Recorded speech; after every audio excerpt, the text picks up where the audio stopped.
Amazing. Oh my goodness.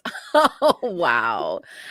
Today we have the amazing, oh my God, sorry, I just got too excited. I brought you in already. Julia, let's start the show properly. Let's do a full Let's. intro. Hi. Well, I am Julia Marchese, and this is my co-host Teri Gamble, and this is Horror X, which is a collaboration between the George A. Romero Foundation and our podcast, Horror Movie Survival Guide. Yay! And we at Horex here explore the femmes who help make fright films fantasticorical and palavers with them about their experiences in film and horror. During Women's History Month, the GARF launched a special campaign celebrating women in horror, featuring a Scream Like a Girl contest. Oh my goodness, I love this. And so we invited our followers to share a video of their most spine-chilling scream. Darcy Tetreault emerged victorious with her blood-curdling scream that you just heard, earning her the title of our 2024 Scream Queen. And the reason behind the Scream Like a Girl contest is one of Suzanne Romero's passions is fostering inclusivity and accessibility with the horror community, which is influences our work with projects such as Screams in a Box, which would program that the GARF runs with Film Camp in a Box that gives kids a chance to make their own horror film, which is so cool. Suze also understands the importance of recognizing and celebrating women in horror, which inspired our decision to highlight them during March. So at the end of the day, Suzanne appreciates horror communities and a sense of fun, which I believe is true. And this is a great opportunity to tap into this chance of being creative. So I know it was a lot of entries. It was a very tight race, and yet you have emerged victorious, Darcy. Welcome to Horror. Awesome. Thank you. Thank you very much for having me on the show. Yay! So tell us about yourself, Darcy. What drew you to enter the Scream Like a Girl contest? A friend had told me about the contest, and I remembered, just growing up all of the time, like my mother would, Darcy, stop screaming so much, always saying something like that. I would just blow the littlest thing out of proportion, and I was a screamer. So I'm like, you know what, I'm gonna try this. And I'm going to be honest, it was incredibly hard to like force yourself to scream when it's not natural, when you're not, just feeling it. So there were a lot of takes. I tried it a lot of times, and then when it finally came down to it, I'm like, I need to channel my inner Daniel Stern from Home Alone. Imagine that tarantula just crawling on your face. So that's you amazing. Julia both terrified of spiders, so that would work for you too, Julia, right? Yes, but out of all of the Scream Queens that you could draw inspiration from, and yet it's Daniel Stern from Home Alone, and I think that's terrific. I'm into that. I know. I'm sorry. Boys screaming like girls will forever be funny. I mean, that's a comedy move, right? Absolutely. And I adore that also so much, because I think it's one of those things. I remember asking someone who wasn't acting like a really beautiful moment on stage. I was like, what do you think about during that moment? It just looks so divine. Like the character literally has just died, and they're like walking into their the forever after. And he's like, someone always wakes off stage with a milkshake for me. And that's what I'm looking at and thinking about. And I was like, sometimes what we're seeing is not what's happening for the actor, but we put our experiences onto it. So they could be screaming, like Home Alone, but it makes us feel like they just saw the scariest zombie, coming out of a Romero film coming at you, right? So I love it. Absolutely.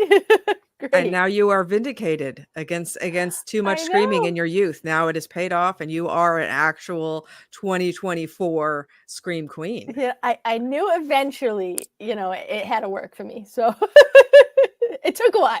Yeah, I feel like, my mom and all my teachers told me I talk too much in class, and now people always have me, come and talk.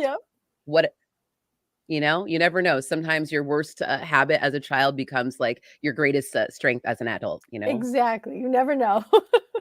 So let's begin at the beginning, and let's talk about your beginning in your love of horror. Where did that stem from?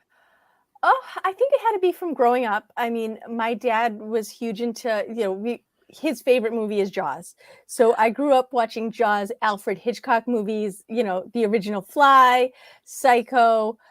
We always had Twilight Zone, running. And I just think growing up with that, it wasn't so much something that was scary for me. It was more like it was family. That was family time. That was, okay, we're going to sit down and watch a family movie. That's what was on TV, I grew up with friends who were afraid of the flying monkeys and the Wizard of Oz. That was my favorite movie. So I think it was just having that type of, like, growing up and having that on the screen. But it's weird because I think horror has so many different subgenres.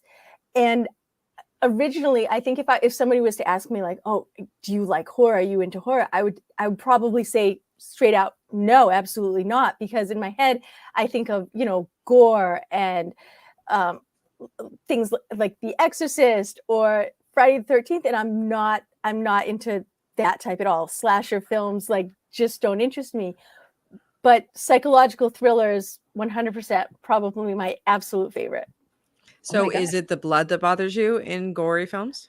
I think it's the blood without there being a reason behind it. Like, it gets boring. Like, I don't really know how else to explain it. It's like they all seem exactly the same. It's like, okay, what's the reason? Why is this guy trying to kill this person? There's just so much blood, and it doesn't make sense to me. I'm like, okay, I want there to be a reason. I want to know the reason why he's, they're killing people, or why are they going after that specific group?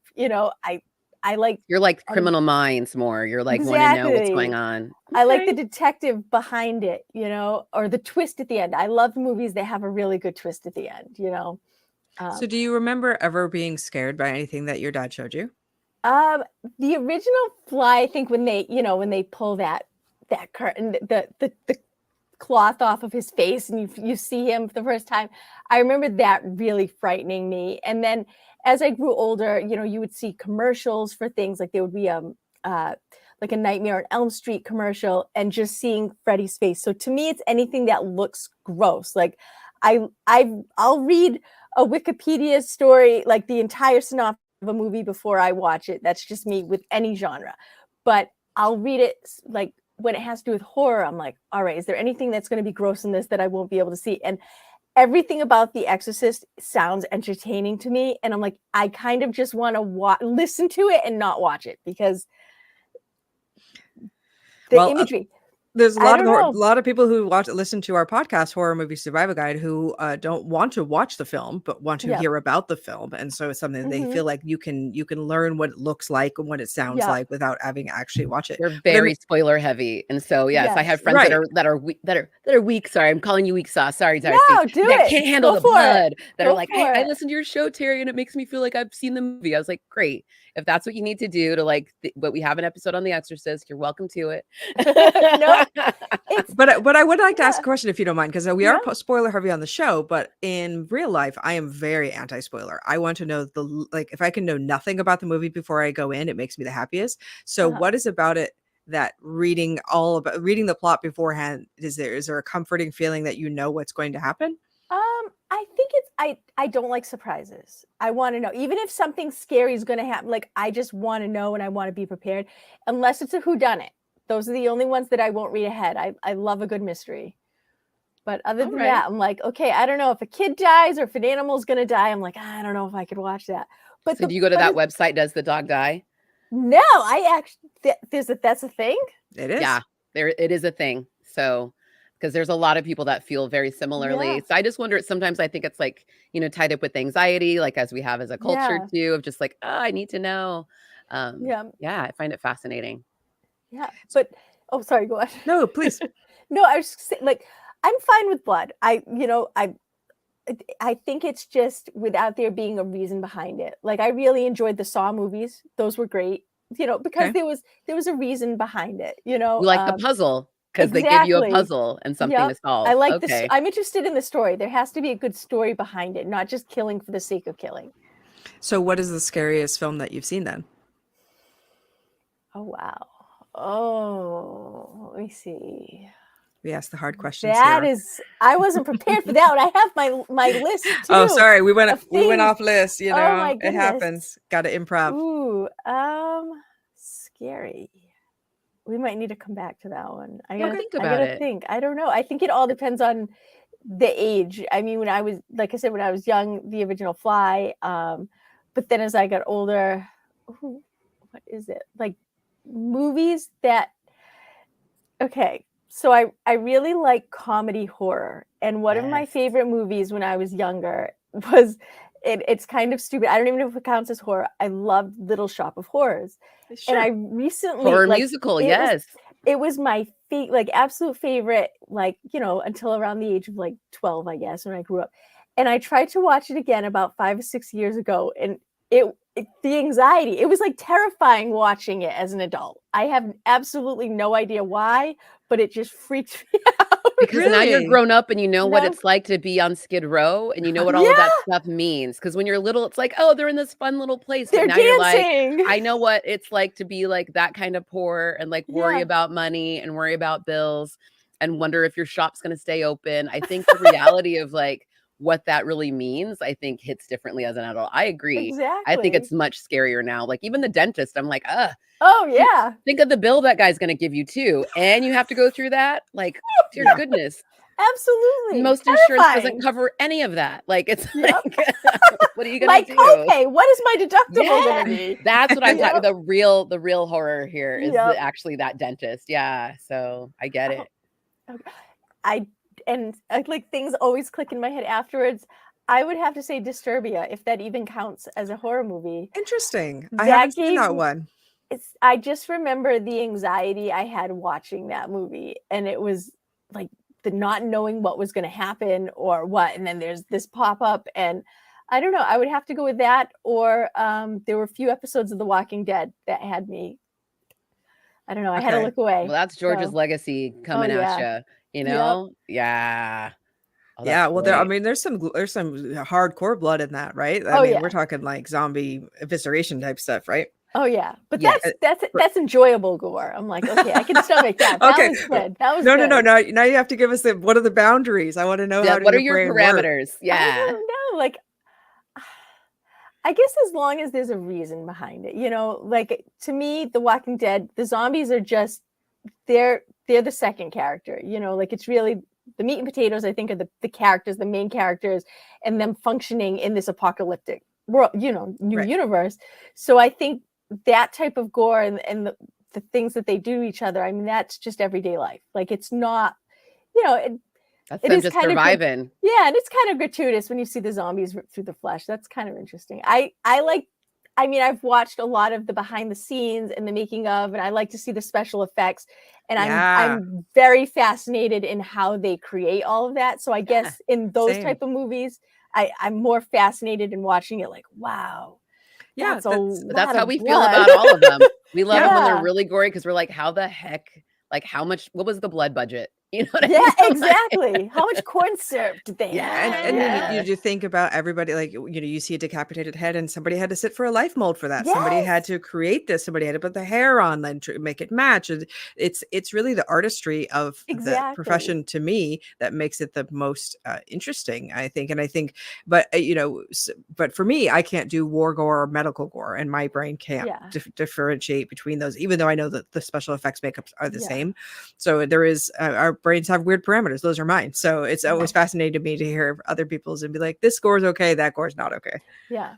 Well, that makes absolute sense. I can't stand torture gore. Like if somebody's being But you said you like tortured- Saw. I like Saw. That one, but it Which was is like the I don't ultimate know. in torture, Yeah, honestly. but it was But it's also a I little guess bit, we it's always joke it's more- a little My Dinner with Andre as well, because it's two guys stuck in a room just kind of Ex- talking a good amount of the movie. And like it's a psychological game between these guys. And you're like, who's telling the Exactly. truth? Why are they really there? You're trying to figure that out too, based on like what they reveal. And yeah. Well, we're making you face your mental I mental know, I'm gore like, boundaries. Now you got me thinking about this. you now. could I'm go like, further, is what I'm saying, Darcy. I'm I like, think I could. I really I could push it. Now I'm like, oh, there's more out there. There's more out there I could watch. Yeah. So I mean, and sometimes you don't never know till you get there. And like I've definitely been like with Julia, and we're like, nope, gotta leave this one, or like, nope, I had to pause, or nope, you know, like till you figure it out. That's the fun thing Yeah. I think about the genre and the subgenres is, you know, pushing through and finding something new. So But I mean, it sometimes it's not even gore related. Like we know what's going to do it. But we're going to do an episode coming up on a movie called Stop Motion, which is brilliant and really well done, but really upsetting to me. And I was just like, and I was like, there's nothing. But Puppets. why? It's But meat something puppets. about my brain went. Little Meat Oh. Puppets. A great band. Yeah. Anyway, Love them. Tell me, I guess, a little bit more. I don't know about you in general, like more about your life. I don't know. I want to know more about you. Like, how are you affiliated with like the film industry at all, or are you just like a super fan, or how did you end up, a part of this life? Well, let's see. I mean, it's all in who you know.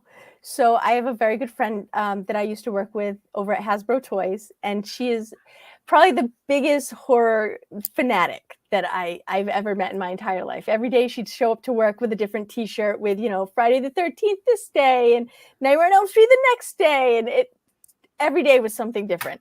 So that was always her thing, and she kind of, little by little, did you see this movie? Would you watch that one? And then we kind of find like that happy medium of what we both kind of agree on and we both like. We're both very into things that are spooky and the macabre and that type of stuff, like witches and vampires. So it's like we found common ground, I think. So and we keep very close connection even though we no longer work together. So I think that's kind of, what kind of started That was it. your gateway. That was my gateway, I guess. Yeah, but I'm no longer with Hasbro. I do marketing now, so it's kind of boring. That's pretty cool. Is that where you have all these toys? Sorry, I'm just like looking at your like amazing collection of Alice in Wonderland stuff that you have, and I am jealous. Oh, thanks. This is my Disney or fantasy office over here. It's the one space in my house that I'm allowed to decorate and make truly mine. So I've got my life-size coffin behind me. Amazing. To be put to good use at some point, perhaps. Oh yeah, we do. My family and I used to host a huge Halloween party every single year while my kids were growing up, and we did a haunted mansion themed with an escape room in our basement. So my husband built that complete with a lid and everything. So wow, your husband built that? Oh yeah, yep. Wow. And it had a full lid, and then finally we're like, okay, we need to do something with this. I'm like, well, let's add some shelves. Tell me about this and how this cool. escape room. Yeah, what was that about? Theme.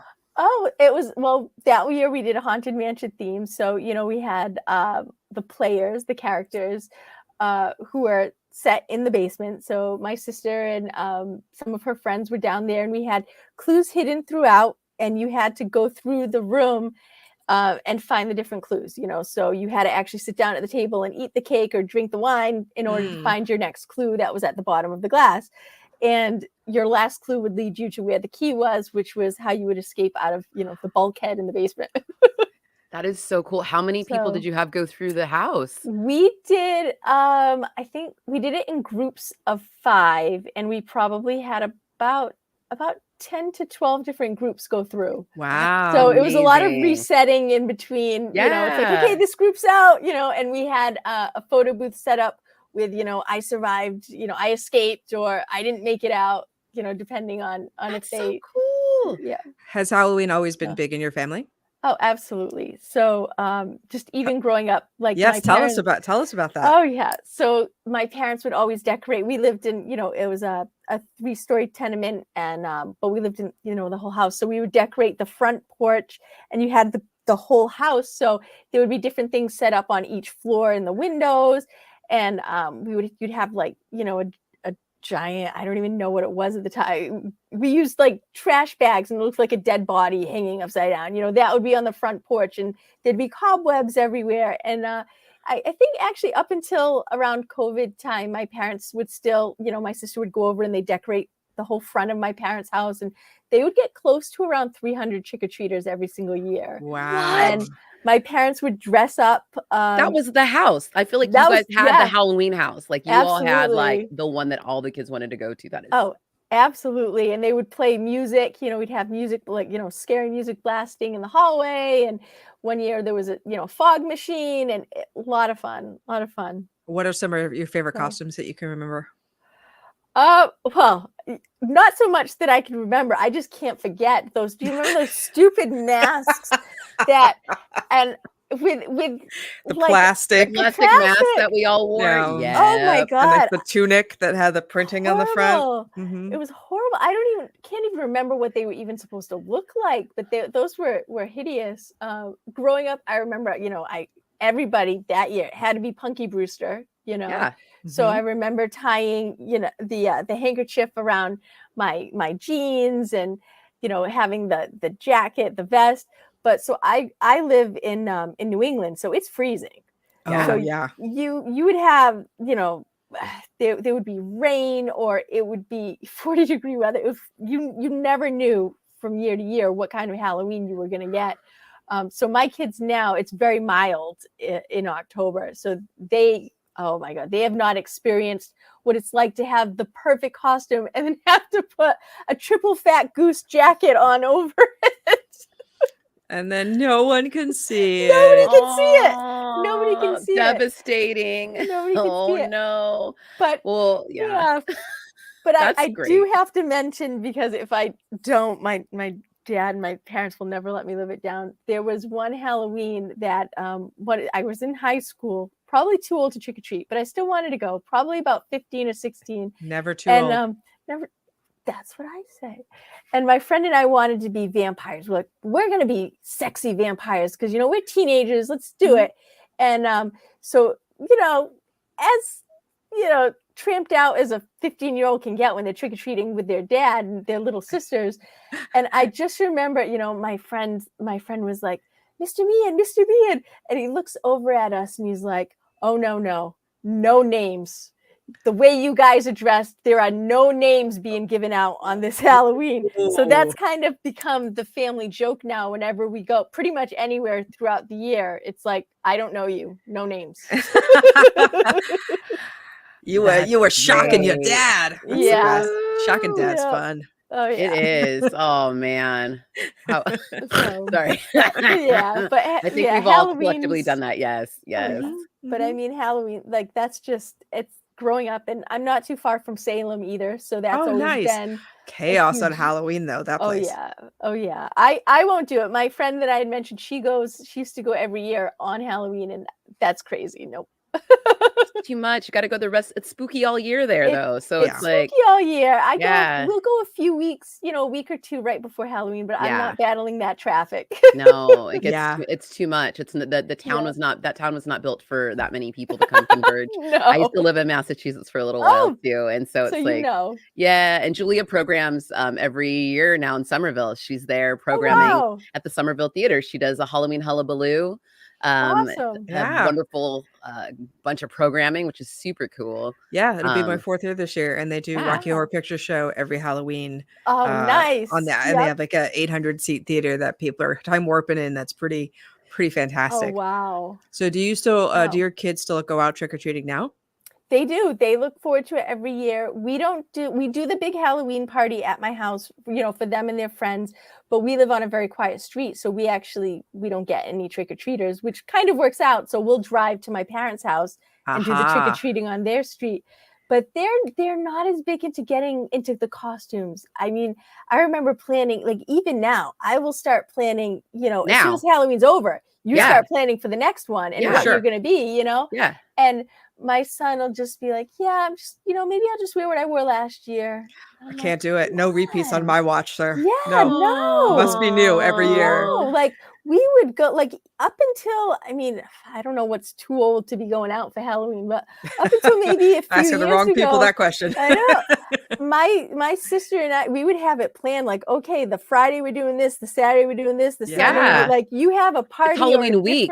It's Halloween week. And you never repeat the same costume. Yeah. I was very lucky because I grew up in Las Vegas, and Nevada Day falls on Halloween. So we get Halloween off in Nevada. So you would have your Halloween party at school the day before, like you would normally, and you get to have your costume parade and the candy and the whole bit. But then the actual day, you get that whole day off to get excited to lead up to the trick-or-treating. And it was never too cold. It was pretty ultimate. So it was very, very lush. What was your costume last year? Last year, what was I last year? I have been reusing a certain dress, but modifying it for different costumes. Okay. So I purchased this. Acceptable. It kind of varies. It's like an 1800s Victorian velvet dress with like one of those big hoop skirts. Nice. So one year I used it for like Harry Potter. We did a Harry Potter theme, and I was like McGonagall, Professor McGonagall. But then I did another year, I splattered blood, and I was like, okay, I'm going to be Lizzie Borden. Nice. So it kind of like, it can be used for so many different things. So I know that I wore the dress. I'm just like, who was I last year with it? You know? Teri and I were Mrs. Lovett and Sweeney Todd last year. Oh, nice. Perfect. It was really, really fun. We got to go sweet. To the have you heard of the Magic Castle here in Los Angeles?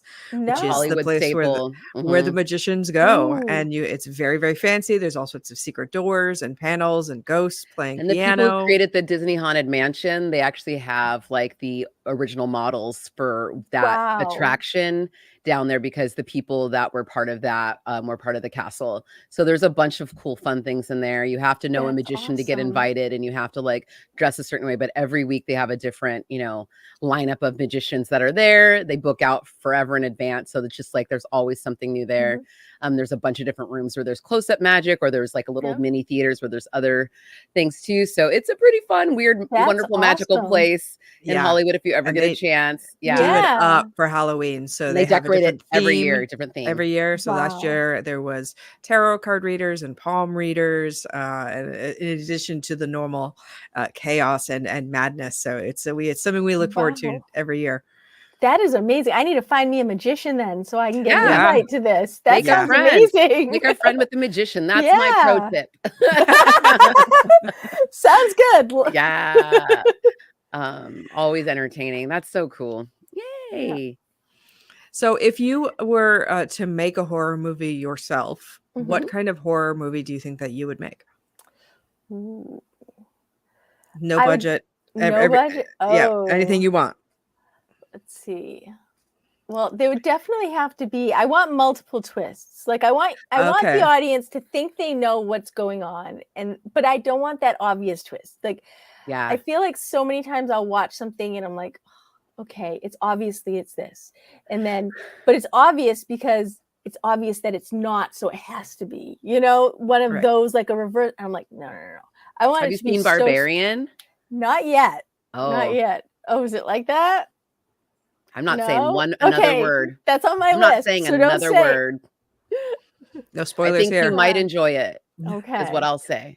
Yeah, I definitely want it. I want to make the audience work. Like they've got to try to figure it out. Like it's not going to be, you're not getting any freebies. You got to follow the story to understand it, but not. And sometimes horror can be a whodunit, right? It can be, who is this killing these people? And I feel like you can marry those two very nicely. A horror mystery. Absolutely. Yeah.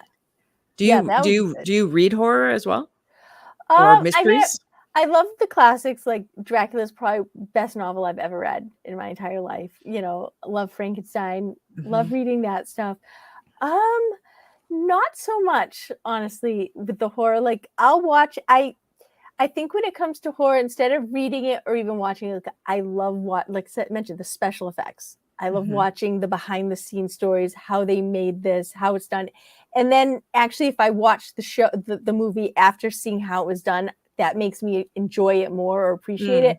Like I said, though, I've watched everything to do with The Exorcist. I still can't do the movie. Were you raised religious? I was, but I don't even think, I remember my sisters watching it and laughing in the other room. And I'm like, I can't even, it's the look. It's just the face. I just little Linda Blair's face. It's too much. Yeah. Last Halloween at Somerville, I showed The Exorcist, and I will be happy to report that people still walked out. It was still too scary for people. People still were like, nope, walk it out. And I was like, wow. So like 50 years later, and people are still like, can't do it. That's amazing. It's impressive. Holds up.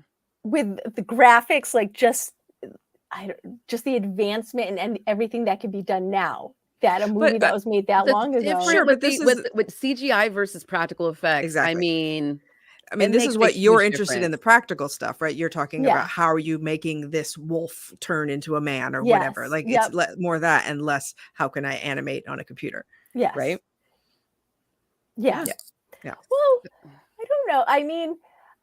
It's interesting. I like just the science behind like, okay, how are we going to make this person look gross? How are we going to do this? What can we make? Like, that last season of Stranger Things when they showed the behind the scenes of how they were creating everything and they were using pool noodles. I'm like, that is amazing. Like, who would think of that? You know, it's very, Designers, very that's what interesting. you do. You're like random DIY things. It's so fun to make weird, gross things. It is. It's a joy. Like, it's fascinating. It's absolutely fascinating. I mean, I remember, so I had originally gone to school for photography, and one of my favorite photos was, it's a Sally Mann photo, and it's a black and white, and it was a photo of her daughter and her daughter's legs, and it's called Flower Paste. But it was actually, this photo had been banned because it looked like a dead body. It was like so disgusting looking.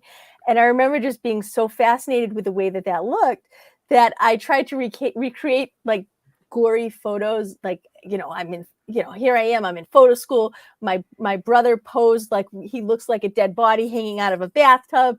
We tried it with like we tried flower paste, we tried, you know, plaster of Paris, everything. And then after I printed out the black and white photos, I'm like, these aren't gross enough. So I stained them in tea, and I'm like, oh, these are disgusting. It's awesome. I love it. That's so awesome. I guess I'm just fascinated with the, like, how do we do it so much? You love the process. I love that. Yeah. Have you ever seen the movie One Cut of the Dead?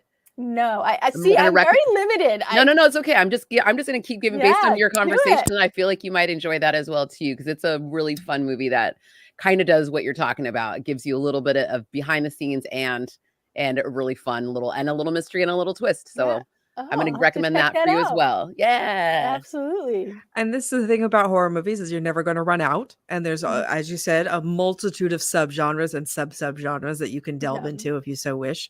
So psychological thriller is yours, right? I mean, but when you talk about supernatural stuff, if you're going into witches or vampires, werewolves and that stuff, are you into that kind of monster? You mentioned you liked reading Dracula as are you into vampire films as well? Oh, I love vampire films. My absolute favorite show was probably, like, I love True Blood. And I mean, those things, they can be hokey, you know. They're not. That show was hot. Oh my God. I would leave my husband for Eric Northman. He knows it. Absolutely. I don't even care. Understood. I'm not embarrassed to admit it. Lafayette just giving like anything, just saying anything was like, I would just wait. I would just be like, oh my God, just say something gorgeous. Ugh. Yes. Oh, I know. Everybody in that show. It was so hot. Such an amazing series. Absolutely. Agreed. But I can't do Twilight. Nope. Okay, what is it? What? Why is the line drawn? Look at me about to fight. Just kidding. No, we're interesting. I think it's just the acting. I would actually love to read the books. I just haven't had the time. Oh, you haven't read the books? I have not read the books of those. Okay. I've read all of the True Blood, like all of those her books, but haven't read any of the Twilight. The Twilight books are terrible, but it's so fun and they're so fast to read. Yeah, they're so stupid. They're great. I just got to give them a chance. I got to give them a chance. If I may, yes, you should read Twilight. I'm a Twilight fan, Team Edward, but also there is a book that I was a big fan of as a kid called The Silver Kiss, which is also about a teenage girl falling in love with a vampire, that came out way before Twilight and is a way better book.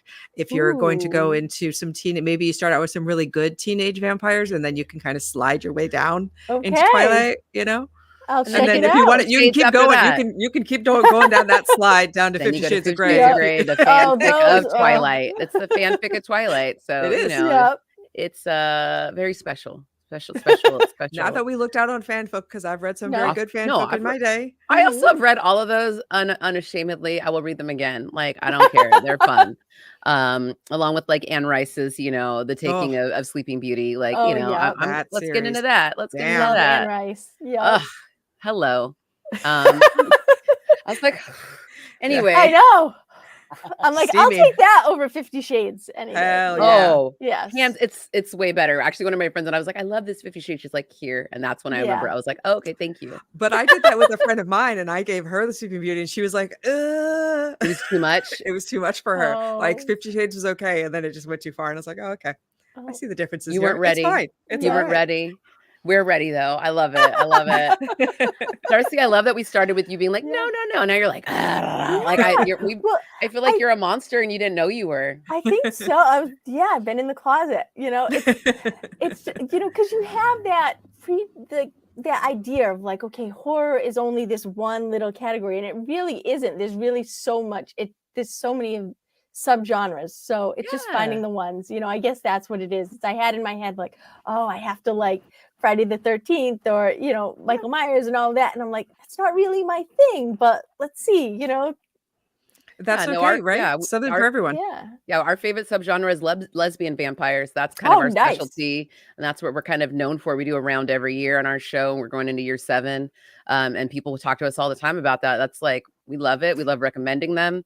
But there's always there's something for everybody, and I feel like not everything feels as validated. And that, I think honestly, having us do the show is, I think, because of that too. There is that thing, that stigma of like what the dudes are into, what they're saying, or what's at the cons or whatever. It's like, no. There's so much, and we're all part of it too. So yep, absolutely. No, that makes a lot of sense. Like I was kind of like embarrassed by, I'm like, oh no, they're gonna be like, you don't really like horror, you know, you're faking it. And it's like, no, I just didn't know what it was that I liked. No, and this is the thing, is like I would never shame anybody for not having seen a film, because I kind of feel envious that they get to watch that film for the first time and go, oh, you haven't seen One Cut of the Dead? You have something so fun coming your way. I wish I didn't know, and I could watch that again for the first time, because I freaking love this movie. And I feel like knowing that you love Walking Dead and you love a twist and you love process, I was like, there you go. Algorithm, this is for you, Darcy. Teri's brain algorithm. It's a good brain. Well, I know what you're saying. So I love Underworld. When Underworld came out, I was absolutely upset. I think I dressed up as Celine. I dressed up as Celine for Halloween probably like a good 6 or 7 years. I mean, the movie wasn't even popular anymore, and I'm like, I'm gonna be here for Halloween. Like, she is amazing. She kicks ass. She's just like the best. But I'm like, that feeling, like even every time I rewatch it, I want to watch it with somebody who hasn't seen it yet. Yeah, because I'm just so excited for them to watch it for the first time. No, this is something that she and I live off of. You know, I was a film programmer at the New Beverly for a long time. And so like the feeling of showing people a movie that you love and getting to watch them watch it and hear the reactions and see the reactions for the first time is a joy, especially if you have a movie that has a twist ending or something where you're like, you know what's coming, but they don't know what's coming. And, you know, but I'm such a film nerd. So I'm like, well, did you know actually in this scene, like I'm one of the, like, you're going to have to sit through that with me. I'm going to give you all the little tidbits, whether you want them or not. A delight. It's very inside baseball, and I get into it every time. We have a weekly movie night we've been doing for years and years and years, and you showed us a movie a couple weeks ago, Julia, that like broke some of the brains in our group, and it was so wonderful. And the ending, it was one of those ones, Joe, I was like, what was it? It's a terrific movie. It's from 1969. It's called Funeral Parade of Roses. It's Japanese. Ooh. And some of our movie night crew are not into gore, but this gore was 1960s black and white gore, so I thought it was going to be okay, and it was not. That was not okay. They were like, that was too far. That was too far. And I was like, I'm sorry guys, but like I don't. Okay. I thought it would be fine. It's an amazing film, and I highly recommend it. I've never seen another movie like it, but it's, you know, you never know what it bends genres in a way that I've never seen before. So I would put this on your list too, Darcy. Yeah. So when you watch this, you'll have to send me that one. I'm like, that's not a title I'm going to remember. No, we'll send you a little list. It's a good one. Yeah. Here is your list of movies that you should watch according to Horror X. It's curated straight to you, though. Many people would be delighted for the Plus to curate a list. Maybe that's for the Patreon. Be like, okay, what do you want? What do you want? Amazing. So, any other things, Julie, you want to go into here? I know we have our little run of show. Anything else? I would like to talk about George Romero with you. That's the big one. That's why we're here. That's why we're here. Yeah. Oh, so how has George impacted your life? Like how if you could say or talk about George to us for a little bit.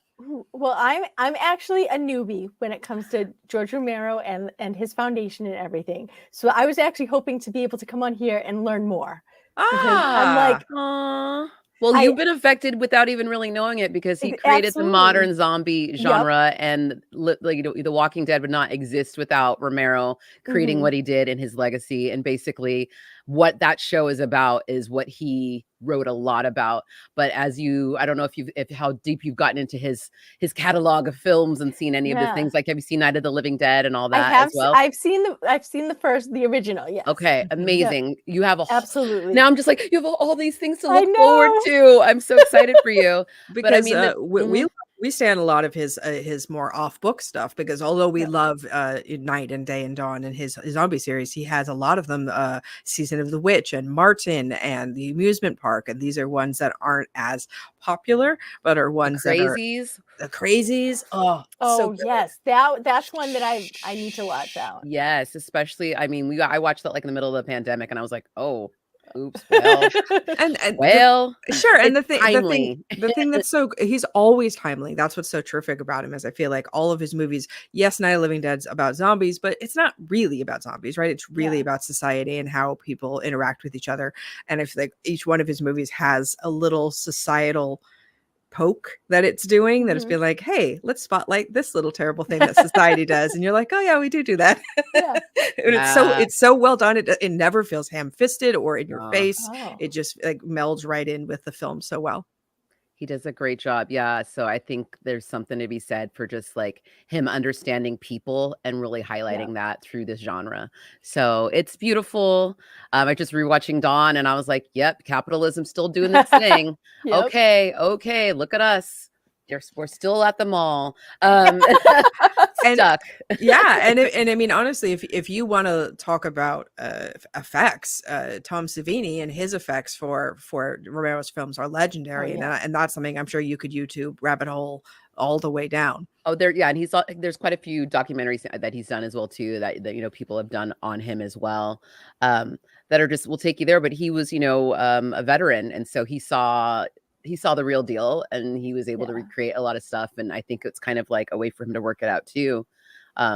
Just fascinating team, and just his whole, cadre of people that he worked with over and over again. Like George was awesome.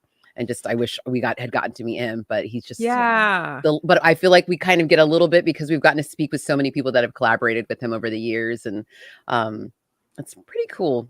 Pretty cool thing. Pretty amazing. Yeah.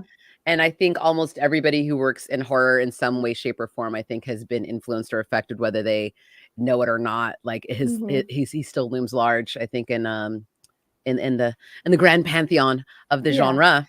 So it's pretty sweet. George Romero Foundation is continuing his work, and now you are a part of that as well. So you are part of George's legacy. Didn't even know it. Here you are. But they also, the GARF also has a bunch of other shows as well. They're collaborating with Bloody Disgusting for the scripted podcast series The Dead, and they have their latest story, Tourist, and they'll be coming every Tuesday. So that's exciting. That you can catch up on those. Over. Yeah, so listen wherever podcasts are and check those out. Yeah, I know, right? Always something new, and there's a huge archive, that's in Pittsburgh, that they are ever growing. And people, I know, we just chatted with somebody, Heidi Honeycutt, who wrote this amazing, another wonderful femme in horror, who wrote an amazing book called I Spit in Your Celluloid, really covering the history of women. Yeah, covering the history of women. Yeah, it's coming out really soon, and so on August 8th, and just very cool. And she donated a bunch of stuff that she amassed, a bunch of the research she had for that book, which is just really pretty comprehensive look at women in horror since the beginning. She donated a bunch of the stuff that she found and researched, like, so deep cuts of movies that are very rare are homed at the archive now, which I think is really cool. So they're not just looking at George, but looking at the full legacy and history, and supporting young filmmakers. And even Julia had some support from them. She has a film that's going to be playing at Comic-Con this next week down in San Diego. I'm so congratulations. Excited. Adaptation of a Stephen King short story from Night Shift, one of her favorite stories from her life. I'm so happy. It's called I Know What You Need, and I cannot be, I'm like like so proud. The foundation helped produce the movie as well, and so it's been doing gangbusters. It's streaming now on Arrow Video out of the UK, so on that streaming platform, Arrow Player. So there's a lot of fun things that they're doing to support people now and from the beginning. So it's just really cool to be a part of that and help continue the story. And you get to be part of that too, Darcy. So look at us. That's awesome.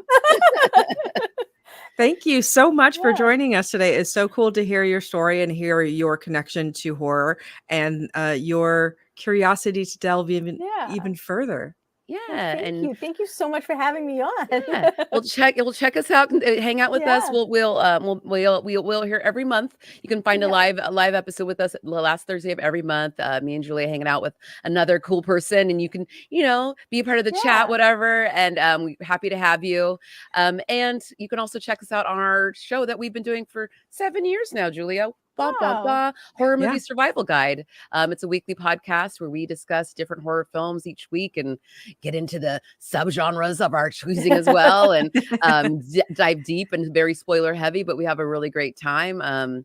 Yeah. And Julia is And also part of a couple of amazing podcasts too. Will you tell them about your podcast, Julia? I will. You can listen to me talk about Stephen King on the Losers Club. You can also listen to me talk about Alejandro Jodorowsky on Jodorowsky. And of course, we're always available to talk to you on the internet, on Instagram, Facebook, Twitter, for Horror Movie Survival Guide, for Horror X, for our personal stuff. If you have any shout outs, Darcy, you'd like to give for social media, is there some place that people can find you if they want to chat to you? I'm on Facebook, Instagram, LinkedIn. All Ooh, right. yeah, I love LinkedIn. Hell yeah. The hellscape of LinkedIn. I love it. Oh, That's the yeah. horror movie that we need to make. Dear God. All right. Oh man. Thank you so much. You have a beautiful week, everybody, and we'll see you again real soon. Perfect. Thank you. Yay.